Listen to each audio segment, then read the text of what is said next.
बिस्मिल्लाहिर्रहमानिर्रहीम। कल हम लोगों ने जो है एंडोक्राइन की फार्माकोलॉजी स्टार्ट कर ली थी। मैंने आपको इसका पहला लेक्चर दे दिया है जो कि था अबाउट डायबिटिक ड्रग्स और इंसुलिन की टाइप्स। ठीक है, तो इसी को आगे बढ़ाते हुए हम चाहते हैं नेक्स्ट जो हमारा टॉपिक है वो है oral hypoglycaemic drugs. Oral hypoglycaemic drugs.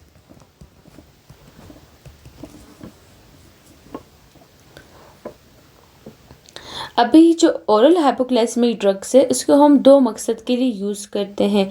ठीक है, एक तो इसका काम है ये मेंटेन करता है, ठीक है, HbA1c को।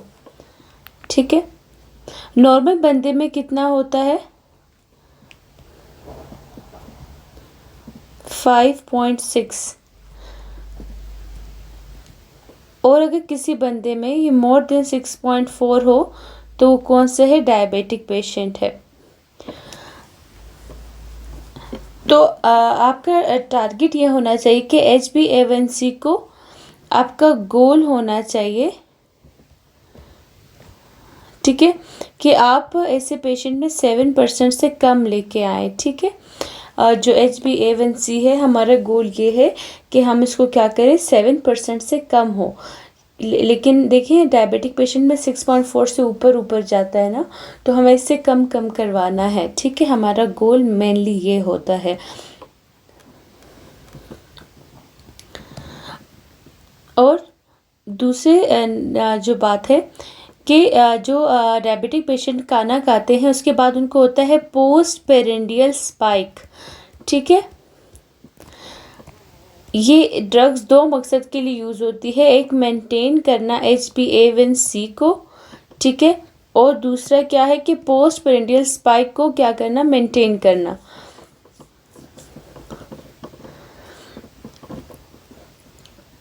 अभी जो ओरल हाइपोग्लाइसेमिक ड्रग में फर्स्ट लाइन कौन सी है, बिग्वेनाइड्स। ठीक है,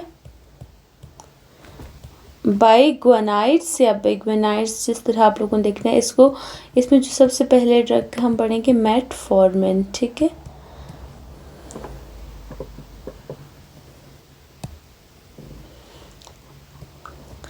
जो बाइग्वेनाइड्स है इसमें मेटफॉर्मिन ये मतलब 250, 500, 750 mg तक होते हैं। ठीक है, 1 ग्राम में भी मिल जाते हैं। ठीक है, ये इसकी डोजेज होती है। मोड ऑफ एक्शन इसका किस तरह से है, माइटोकॉन्ड्रिया के अंदर एक एंजाइम है माइटोकॉन्ड्रियल ग्लिसरॉल 3 फॉस्फेट। ये क्या करवाता है, ग्लूकोनियोजेनेसिस करवाता है, ग्लूकोनियोजेनेसिस। यानी कि आप अदर देन कार्बोहाइड्रेट से आप ग्लूकोज बनाएं, ठीक है, उसको हम क्या कहते हैं, ग्लूकोनियोजेनेसिस कहते हैं।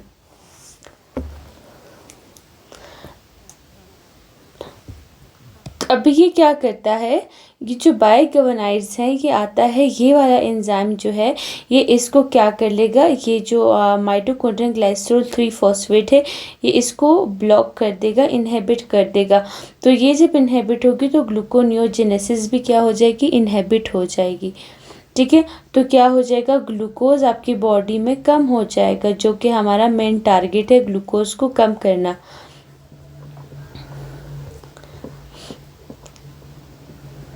इसके अलावा क्या करती है, ग्लाइकोलिसिस को ज़्यादा कर देती है, लिसिस को ज़्यादा कर देती है। और इसके अलावा क्या करवाता है, वेट लॉस करवाता है।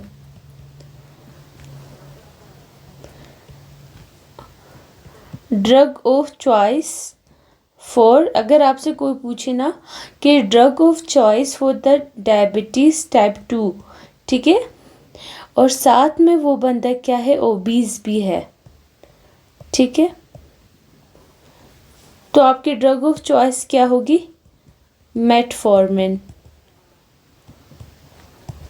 ठीक है। और ये क्या है, अगर आप 3 to 6 मंथ्स यूज़ करें तो ये HbA1c को कम कर देगी, ठीक है। 1.5 to 2% ये क्या कर सकती है, इसको कम कर सकती है। ये जो अगर आप मतलब इसका जो मेन काम है HbA1c को कम करना, 3 to 6 मंथ तक हम इसको यूज़ कर सकते हैं। और इसका ये जो HbA1c को 1.5 to 2% ये कम कर सकता है, ठीक है। और इसके अलावा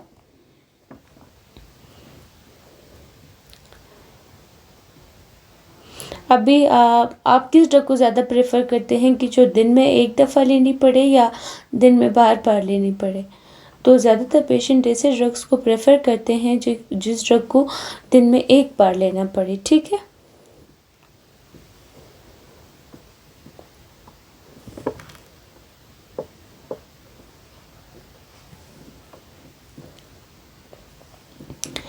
आपने याद रखना है, ऐसी ड्रग जिसको दिन में एक बार लेना पड़े तो उसको हम कहते हैं उसकी गुड कंप्लायंस है, ठीक है। गुड कंप्लायंस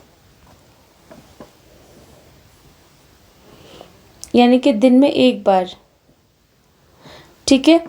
तो लेकिन जो हमारे पास ऐसी ड्रग जिसको एक बार दिन में लेना पड़े वो गुड कंप्लायंस होता है, लेकिन जो मेटफॉर्मिन है वो क्या है, हमारे पास पुअर कंप्लायंस है, ठीक है। इसकी कंप्लायंस क्या होगी, पुअर होगी। इसको दिन में 3 से 4 दफ़ा लेना पड़ता है।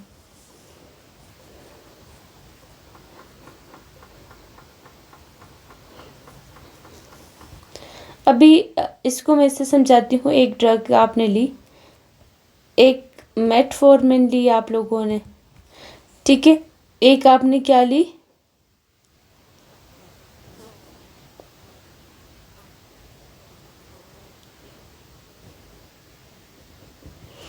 और एक कौन सी है, एक्जिनोटाइड, ठीक है। अभी मेटफॉर्मिन को आपने क्या, TDS 3 टाइम्स लेना पड़ता है, ठीक है। एक्जिनोटाइड जो है ये इंजेक्शन है वंस इन अ वीक। तो किसकी कंप्लायंस गुड हुई, इसकी कंप्लायंस गुड हुई या इसकी? तो जाहिर सी बात है जिसको हफ्ते में एक बार लेना पड़े उसकी कंप्लायंस गुड कंप्लायंस है, ठीक है। और ये क्या है, पुअर है। ये बात समझ आ गई?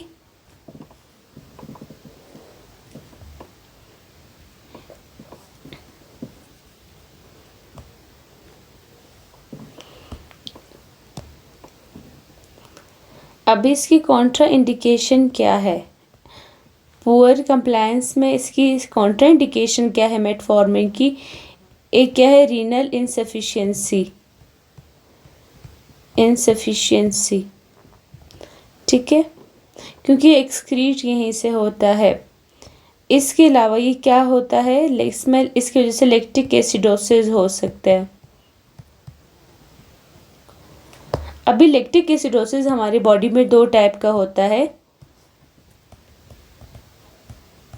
टाइप ए आपको किस में मिलता है, हाइपोक्सिया में। और टाइप बी कब होता है, जब आप डायबिटिक हो, ठीक है। Lactic acidosis type A type B, एक हाइपोक्सिया के लिए होता है और एक डायबिटिक के लिए होता है, ठीक है। ये देखिए,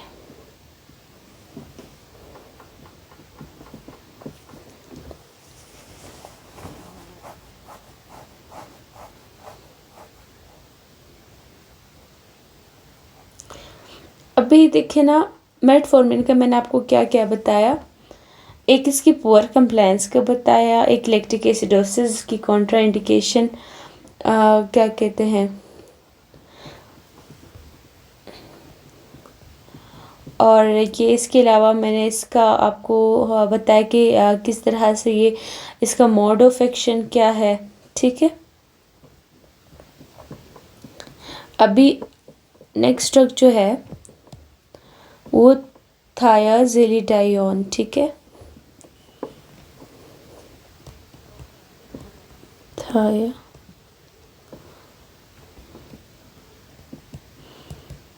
थायाडायोन्स। ठीक है, इसमें कौन कौन से आते हैं? पायाग्लिटाजोन।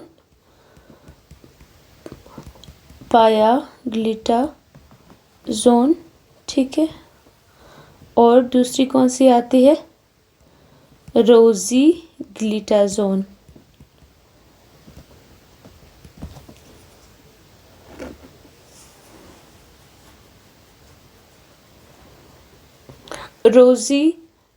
ग्लिटाजोन का आपने एक वो याद रखना है कि क्या करवाती है आपको। रोजी एक लड़की का नाम है जो कि आपको हार्ट फेलियर कॉज करवा सकती है। ठीक है, इस तरह से आप याद रख सकते हैं। इसका मेन जो एडवर्स इफेक्ट है वो हार्ट फेलियर है।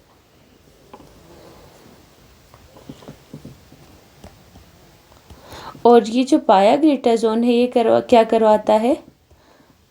Bladder cancer. ठीक है, अब इसकी मोड ऑफ एक्शन क्या है? अभी हमारी बॉडी में एक एंजाइम होता है जो क्या कहते हैं? PPAR गेमा। ये क्या करते हैं? PPAR की एक्टिविटी को क्या कर देते हैं? ज़्यादा कर देते हैं। यानी कि इसकी सेंसिटिविटी क्या होगी? सेंसिटिविटी को इंक्रीज कर देगी। ठीक है, ये क्या जो सेंसिटिव ज़्यादा होगी तो ये क्या प्रोड्यूस करवाते हैं? एडिपोनेक्टिन कॉज क्या प्रोड्यूस करते हैं? ये क्या है? ये एक केमिकल है एडिपोनेक्टिन। ये आपके एडिपोज टिश्यू के अंदर होता है जो कि आपको पतला करवाता है। ठीक है, कोशिश करता है पतला करवाने की। ये भूख को कम करता है। और एडिपोनेक्टिन जब ज़्यादा होगा तो बंदा पतला होगा। सही, ये पतला करवाता है बंदे को।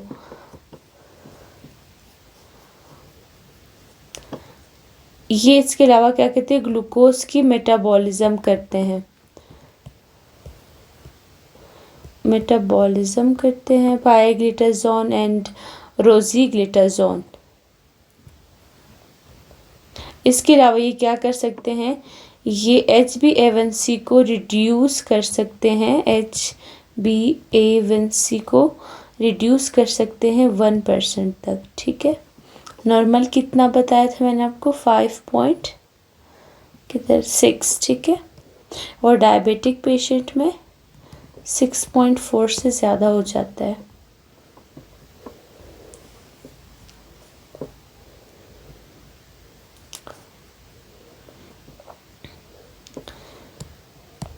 इनकी क्या है? गुड कंप्लायंस है। ठीक है, गुड कंप्लायंस है। मेटफॉर्मिन का पुअर था। और इसका जो एडवर्स इफेक्ट है आपने याद रखना है वो क्या है? वेट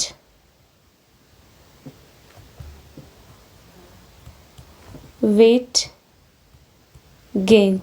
ठीक है, देखिए ना, एडिपोनेक्टिन देखिए ये ब्लॉक हो गया तो एडिपोनेक्टिन कम हो गया तो ऑटोमेटिकली आपको वेट। और इसके अलावा क्या होगा? एडिमा होगा, हार्ट फेलियर होगा और रिस्क ऑफ फ्रैक्चर ज़्यादा होंगे। ठीक है,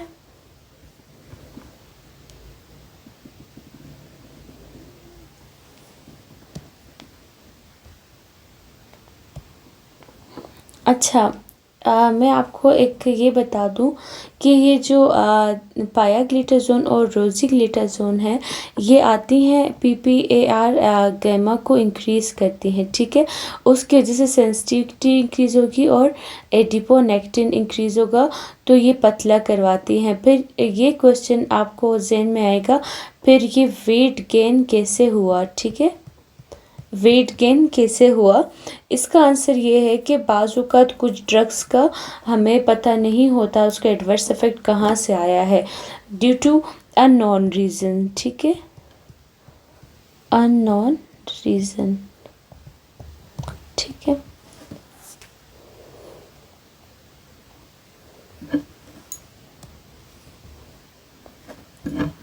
क्योंकि अगर साइड इफ़ेक्ट का रीज़न अगर पता होगा तो ज़ाहिर सी बात है हम उसको ठीक करने की कोशिश करेंगे ना। तो इन एडवर्स इफ़ेक्ट का रीज़न ही पता नहीं है, इस वजह से ये नहीं ठीक हो पा रहा है ये इसका एडवर्स इफ़ेक्ट। अभी इसके बाद जो ड्रग है उसका नाम क्या है, सल्फोनाइल यूरिया। ये ये एक ड्रग्स का मैं आपको बता रही हूँ, इस पे इस बात है। ये क्या करते हैं, इंसुलिन की सिक्रीशंस को इंक्रीज़ करते हैं, ठीक है। इसमें सबसे पहली क्लास कौन सी है, सल्फोनाइल यूरिया, ठीक है।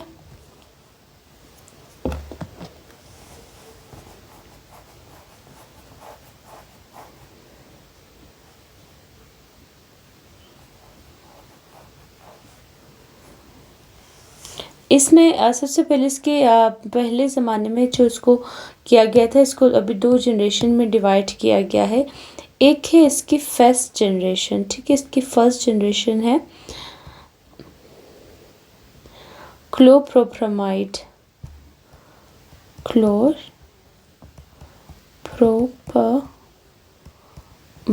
ठीक है।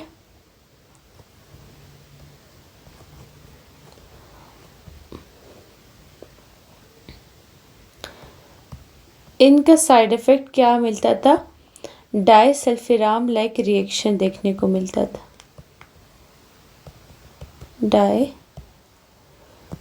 डाइसल्फिराम लाइक रिएक्शन, ठीक है। तो फिर इसके एडवर्स इफ़ेक्ट को ख़त्म करने के लिए सेकेंड जनरेशन ड्रग बनानी पड़ी, ठीक है, ग्लिपिजाइड एंड ग्लाइब्यूराइड, ठीक है, ग्लिपिजाइड ग्लाइब्यूराइड।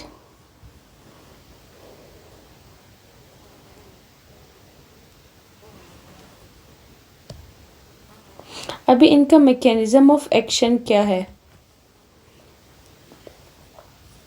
अभी क्या है, ये आपका फर्स्ट करिए आपका बीटा सेल है, यहाँ पे एक चैनल है उसको क्या कहते हैं, GLUT2। ये जब आते हैं तो क्या बनते हैं, ATP बनते हैं।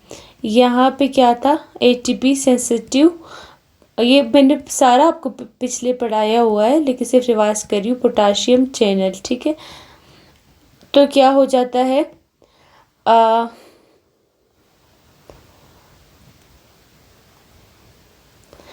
क्योंकि ATP ज़्यादा हो गया तो इसकी वजह से ये जो सेंसिटिव चैनल था ये ब्लॉक हो गया, जिसके नतीजे में पोटाशियम सेल के अंदर क्या हो गया, ज़्यादा हो गया, ठीक है। ये जब पोटेशियम अभी बाहर नहीं जा पाएगा तो अंदर रहेगा, तो नीचे जो सेल के अंदर है तो पॉजिटिविटी ज़्यादा हो जाएगी। अभी यहाँ पे एक और चैनल है, इसको क्या कहते हैं, voltage gated calcium channel. Calcium अंदर आ जाता है सेल के, तो यहाँ पे इस बीटा सेल के अंदर क्या पड़ी हुई है, इंसुलिन पड़ी हुई है, ठीक है। ये जब कैल्शियम आएगा तो उसकी वजह से क्या होगा, इंसुलिन क्या हो जाएगा, रिलीज़ हो जाएगा, इंसुलिन की क्या हो जाएगी, रिलीज़ हो जाएगी। तो इंसुलिन कैसे रिलीज़ हुआ, by blocking the potassium channel, ठीक है। एक्सक्रीशन ऑफ पोटाशियम नहीं होगी, पोटाशियम सेल के अंदर इंक्रीज होगा, जिसकी वजह से वोल्टेज गेटेड कैल्शियम चैनल्स की वजह से कैल्शियम अंदर आ जाएंगे और इंसुलिन रिलीज हो जाएगा बीटा सेल से। ये बीटा सेल बनाया है मैंने।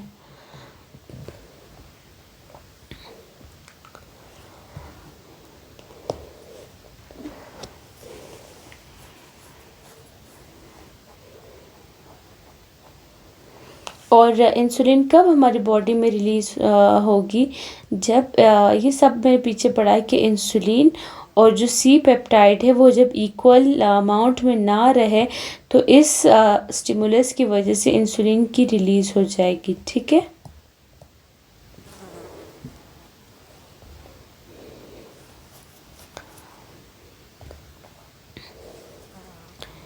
तो इसका मोड ऑफ एक्शन क्या है, क्लोज पोटाशियम चैनल,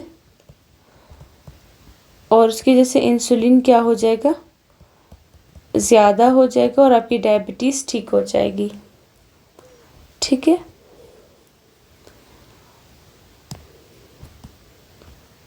अभी ये बहुत इम्पोर्टेंट एमसीक्यू है कि साइड इफ़ेक्ट क्या है सल्फोनाइल यूरिया का मोस्ट कॉमन। तो सबसे पहले क्या है, डाइसल्फिराम लाइक रिएक्शन,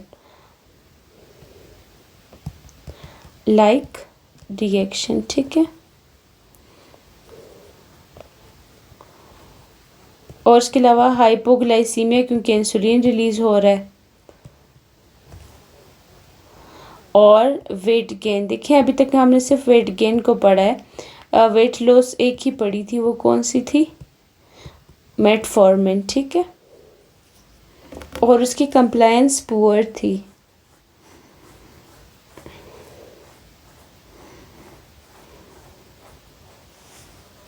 अभी डाइसल्फिराम लाइक रिएक्शंस कौन कौन सी ड्रग्स करती हैं, डाइसल्फिराम लाइक रिएक्शंस, ठीक है। एक तो क्या है, सल्फोनाइल यूरिया, एक ये क्या है, मेट्रोनिडाजोल फ्लेजल, ठीक है। और क्या है, सेफोटिटान, जो कि एक सेफलोस्पोरिन है। ये हम पढ़ेंगे इम्यूनोलॉजी वगैरह जहाँ पे इसका आएगा। तो जो क्या कहते हैं, जहाँ पे ये टॉपिक्स आएंगे ये सब ड्रग्स पढ़ लेंगे आप लोग, ठीक है। इसके अलावा क्या है, आइसोनियाज़िड, ये टीबी की ड्रग है। और आइसोनियाज़िड किस विटामिन की डिफिशिएंसी करवाती है, ये बहुत इंपॉर्टेंट है, विटामिन B6। कौन सा एनीमिया होगा, इसकी वजह से सिड्रोब्लास्टिक एनीमिया।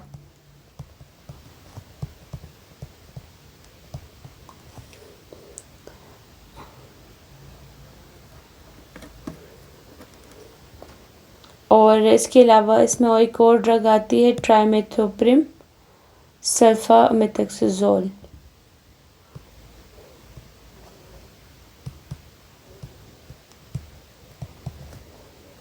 ये ड्रग्स जो हैं, या बाकी भी कुछ ड्रग्स हैं, लेकिन इनमें से आप लोगों ने ये 5 लाजमी याद रखने हैं जो कि डाइसल्फिराम लाइक रिएक्शन करवाते हैं, ठीक है।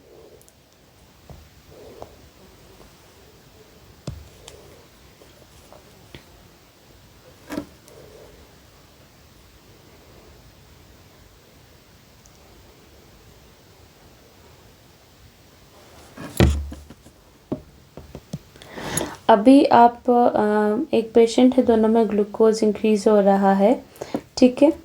ग्लूकोज, एक को आपने दिया ओरल ड्रग, ठीक है, दूसरे को आपने दिया IV।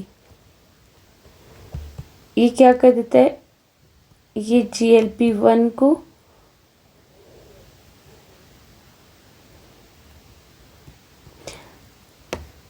इसकी वजह से क्या होता है, GIT से एक हार्मोन सिक्रीट होता है जिसको क्या कहते हैं, GLP-1।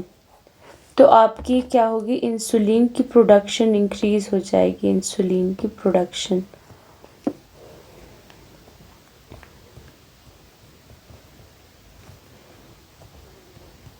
इंटर आईवी में भी क्या होगी, इंसुलिन सिक्रीशन होगी, ठीक है, लेकिन ओरल से कम होगी। इसमें बहुत ज़्यादा होगी, इसमें थोड़ा कम होगा। अभी अगर हम ऐसी ड्रग्स बनाए जो कि इस जीएलपी को स्टिमुलेट करे तो इसकी वजह से क्या होगा, इंसुलिन ज़्यादा बनेगी, ठीक है। तो जीएलपी जो सिक्रीट करते हैं इसमें कौन कौन से आते हैं, एक क्या आता है, एक्जिनाटाइड,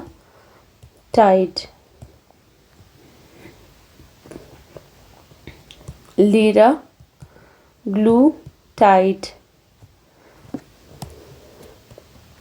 ये क्या है, बहुत क्या है, एक्सपेंसिव है, मतलब बाहर मुल्क वाले ज़्यादा यूज़ करते हैं। पहले जो था ओनली इन इंजेक्शन फॉर्म और वंस इन अ वीक।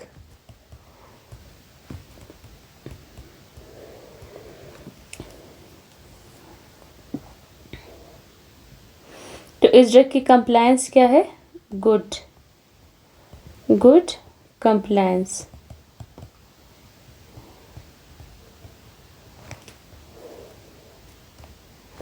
ये क्या करते हैं, जीएलपी को आपकी बॉडी में ज़्यादा करते हैं,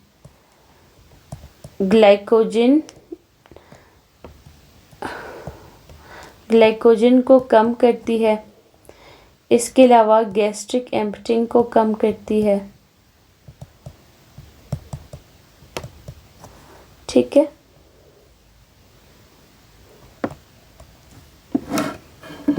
अच्छा, GLP-1 का आपने देख लिया, एक्जिनाटाइड एंड लिराग्लूटाइड है। अभी नेक्स्ट ड्रग पे आते हैं जो कि क्या है, DPP-4, ठीक है, इनहिबिटर्स। लिख लेती हूँ, इनहिबिटर।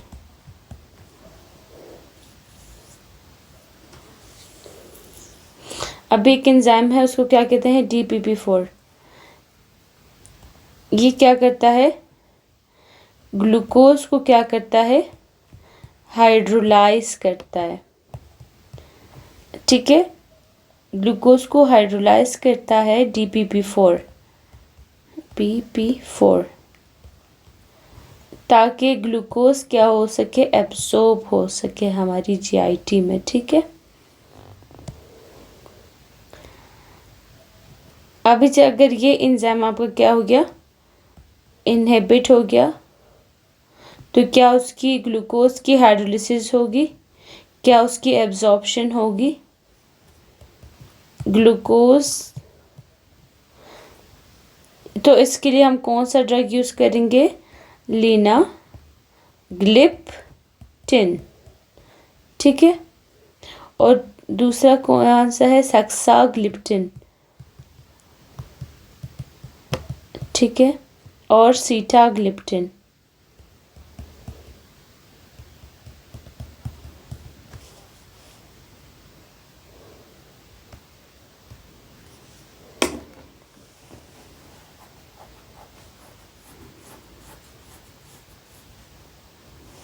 और ये क्या करती है, आपकी सटाइटी को इंक्रीज करती है, सटाइटी को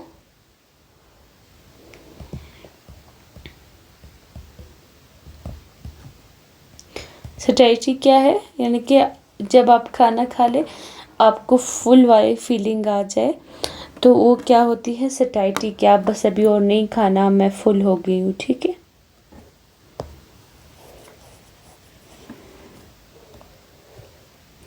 अभी एक एमसीक्यू आपसे पूछती हूँ कि एक बंदा है, उसको टाइप 2 डायबिटीज़ मिलाइटस है, ठीक है,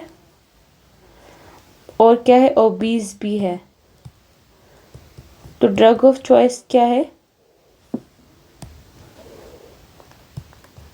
और HbA1c कितना है,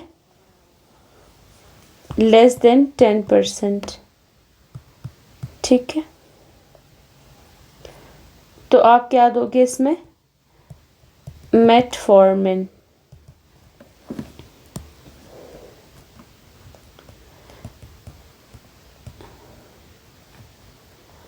और प्लस ओबीज है, टाइप 2 डायबिटीज़ भी है, ओबीज भी है और नेफ्रोपैथी भी है। नेफ्रोपैथी, तो ड्रग ऑफ चॉइस क्या है? मेटफॉर्मिन देंगे, तो मेटफॉर्मिन इसमें हम नहीं दे सकते, ठीक है। ये कॉन्ट्रा इंडिकेटेड होती है, मेटफॉर्मिन कॉन्ट्रा इंडिकेटेड होती है रीनल इनसफिशिएंसी में, ठीक है। तो इसमें ऑलरेडी रीनल इनसफिशिएंसी, तो हम इसमें नहीं देंगे, ठीक है।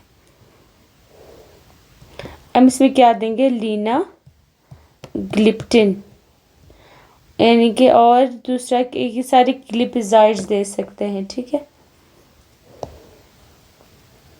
और दूसरा क्या है? टाइप 2 डायबिटीज़ मिलाइटस भी है, ओबीज भी है, और प्लस HbA1c कितना है? 11% है, 11, ठीक है। इसमें अब क्या देंगे?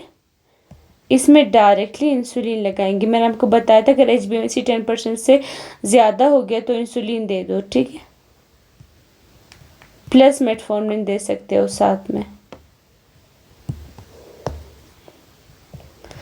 दूसरा, अगर किसी को टाइप 2 डायबिटीज़ मिलाइटस हो, साथ में HbA1c उसका कितना हो?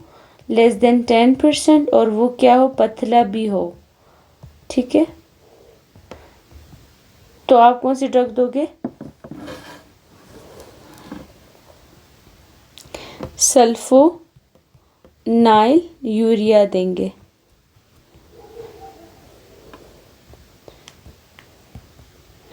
टाइप 1.5 डायबिटीज़ है, जो मैंने डायबिटीज़ की टाइप्स पढ़ाई हैं, आप वो लेक्चर देख सकते हैं, जिसको हम लाडा भी कहते हैं, ठीक है। इसमें कौन सी ड्रग दोगे? Sulphonylurea. Type 1 diabetes mellitus में कौन सी ड्रग दोगे?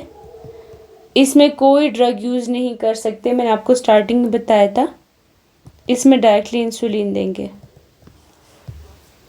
अभी कोई प्रेग्नेंट है, ठीक है, इसमें हम इंसुलिन यूज़ करेंगे, कौन सी? रेगुलर इंसुलिन, ठीक है।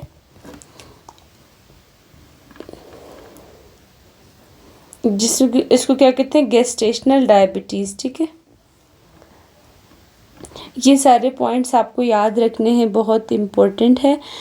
देखें, ये सब जो मैंने आपको बताया, आपको इसको याद रखना होगा कि किस कंडीशन में कौन सा आपको डायबिटिक ड्रग देखनी है।